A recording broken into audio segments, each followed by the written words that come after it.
Hi, I'm Renee Tucci, and this is another companion video for Framing Floral Techniques.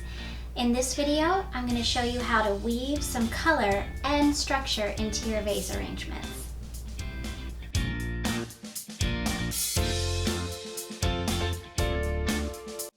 Now, these large open mouth vessels like cubes and cylinders can be a challenge to work in. They don't give a lot of structure for the flowers to stay where you put them.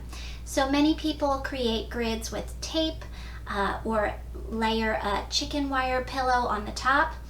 In the Woven Wildflowers project, you will see that I actually used yarn to create the structure for my design. And I just wanted to show you how I went about doing that. In this example, I've used aqua, orange, and yellow yarn, and I started with one and just added layer after layer, and it's really simple. You can't really mess this up. You just want to be really random with how you wrap this around the cube. Now, the important part is that you are very taut and tight with your yarn.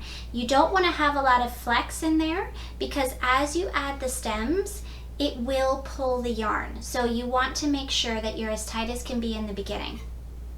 Now, you want to make sure that you're also leaving a good amount of holes for your flowers to add into, some that are a little larger than others, but mostly similar. And you don't want to leave too many gaps, causing your flowers to fall this way and that will defeat the purpose of doing the yarn altogether. So that is how I created the Woven Wildflowers structure. And I just wanted to show you one other way that you can use ribbon to create structure. I'm going to go ahead and cut this all away. It falls away very quickly.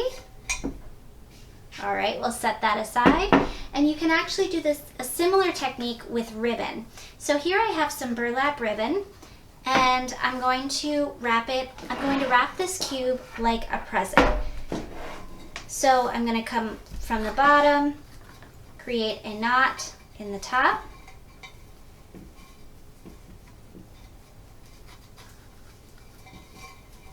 we'll cut that away. Of course, the flowers are going to cover all of the mechanic up in here.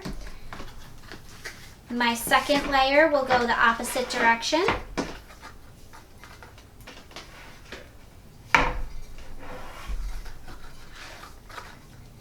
This time though, I'm going to leave the streamers a little longer.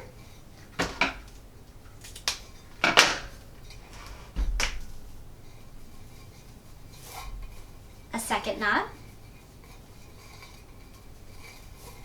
And now we could leave it just like that, giving us 4 quadrants to work within. Or you could actually add the topper to the gift, which would be the bow. And I do have a bow making demonstration video on my YouTube channel. I'll drop a link to that down below just so that you can get a slower description of how to create this bow. But for this example, I'm just going to quickly put this together.